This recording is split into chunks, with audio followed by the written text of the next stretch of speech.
Well, we've got a new number 2 team in the country. Yes, as we discussed late night on Saturday night, Ohio State did hold on to its spot. They did lose, as we discussed, some of their 55 first place votes now, but I mean, they're still at 46. Oregon picks up 16 first place votes.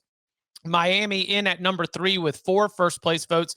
Big move up for Lane Kiffin's Ole Miss Rebels. Take the over on the number of spots that they go up. Now at number 4 in the ranking, up 9 spots from where they were previously. Some shuffling that was expected because of the losses. Penn State falls 4 spots down to number 7. Georgia falls 7 spots to 12. And the LSU Tigers fall 9 spots down to 13 after the Tigers lose to Ole Miss. Other shuffling includes Alabama moving up after beating Georgia. They now check in at 10. Florida State drops 10 spots down to number 18 following the loss to Virginia, which of course brings about, as we mentioned, the complicated issue of trying to respect head-to-head results where you've got conflicting head-to-head results. Unless you are going to be pulling Alabama and Georgia all the way down or leaving Florida State up, you're going to have a little bit of conflict there. That's what we see as Florida State has the win over Alabama. Alabama has the win over Georgia. But I wanted to begin, Danny Kanell, with a look at number 7. It's Penn. Yeah, okay. So, yeah, you were thinking what I'm thinking. Yeah.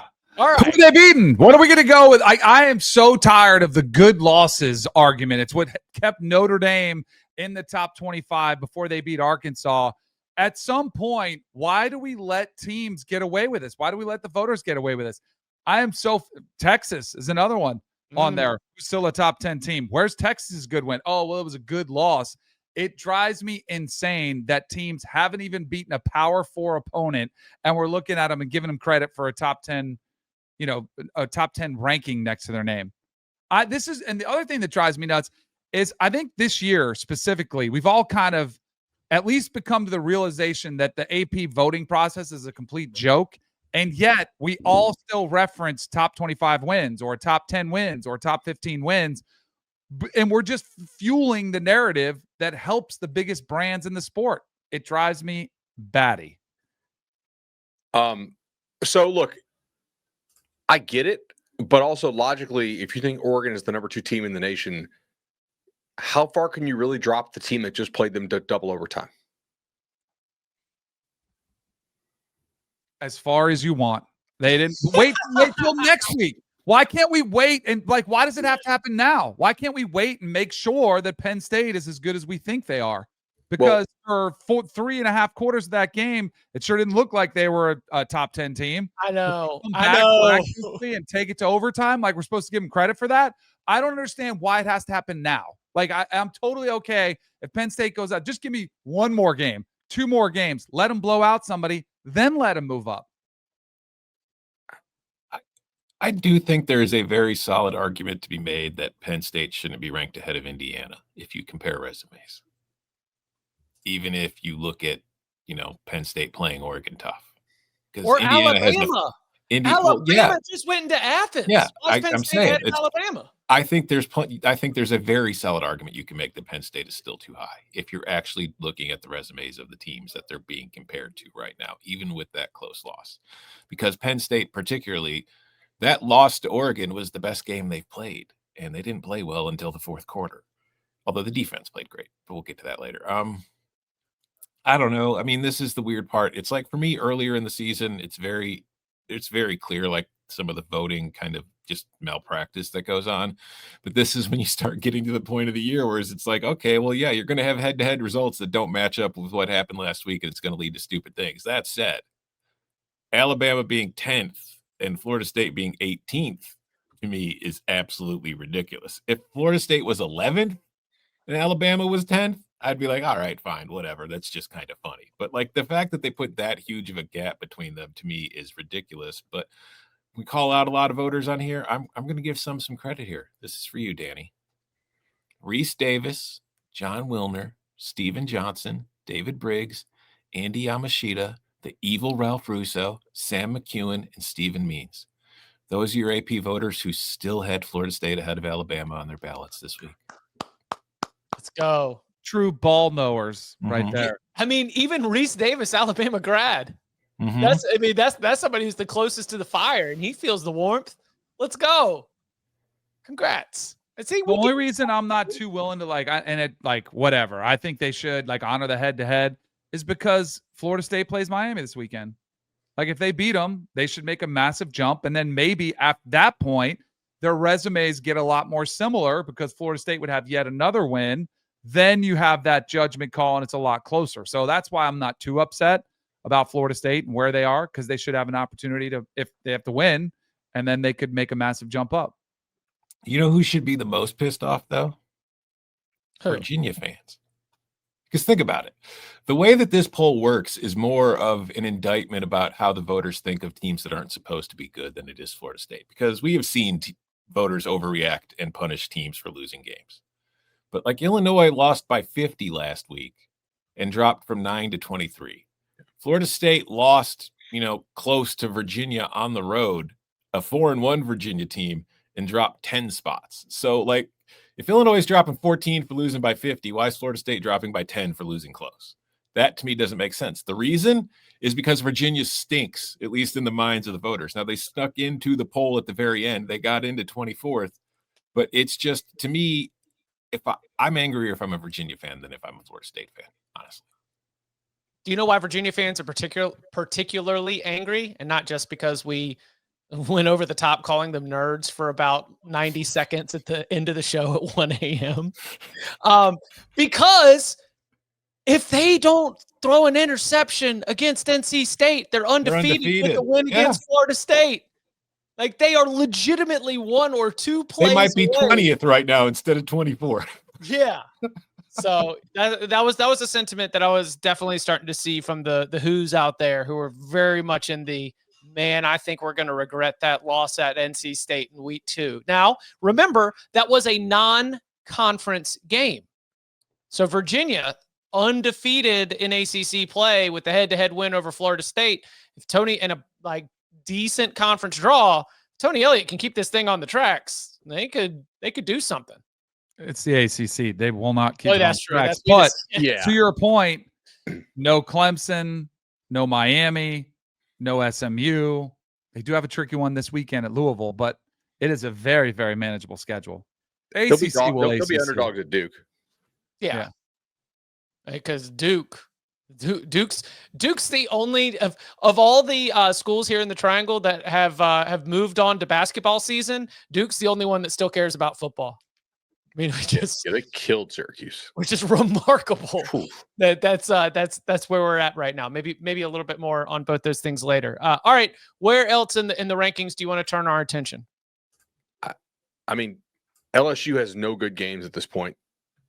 They should not be top 20, honestly. Like directional Louisiana Tech, and a Clemson team, which, by the way, in the CBS Sports 136, which updated this morning, Clemson is ranked 59th. Florida is ranked 67th. So LSU, according to the CBS Sports 136, has 0 top 50 wins. I mean, LSU is still in the top 10 and 1, 2, 3, 4, 5, 6, 7, 8, 9, 10, 11, 12, 13, 14, 15, 16, 17 ballots still have LSU in the top 10. I don't agree with you. They shouldn't be in the top 20.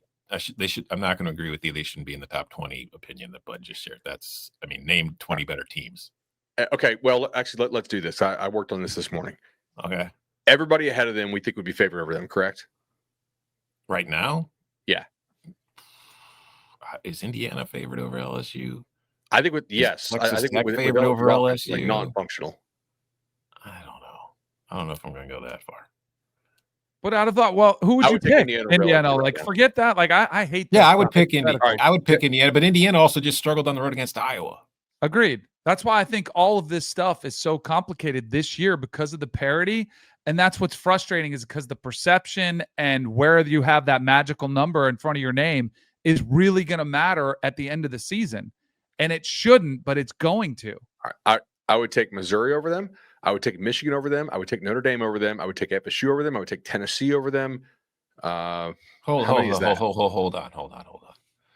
You're not going to take LSU because their offense stinks, but you're going to take Michigan over them?